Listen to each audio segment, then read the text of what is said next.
Hai, Assalamualaikum warahmatullahi wabarakatuh. Hari ini perkongsian air menu diet Kak Sugar ialah teh chrysanthemum ataupun teh bunga kek wak.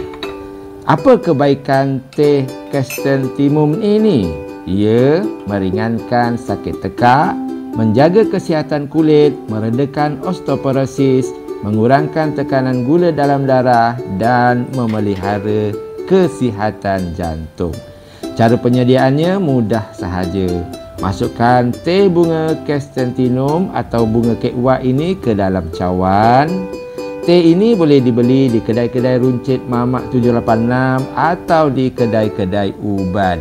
Dan kemudian tuangkan air panas, biarkan ia sebati dan airnya menjadi kuning kekuning-kuningan. Semoga menu air diet Kak Sugar hari ini boleh menjadi inspirasi kepada anda di Ramadan ini. Doa saya agar semua penonton video ini akan dilimpahkan rezeki, diberkati Allah dan dianugerahkan kesihatan yang baik untuk beribadah di Ramadan ini. Amin. Jumpa lagi esok. Bye.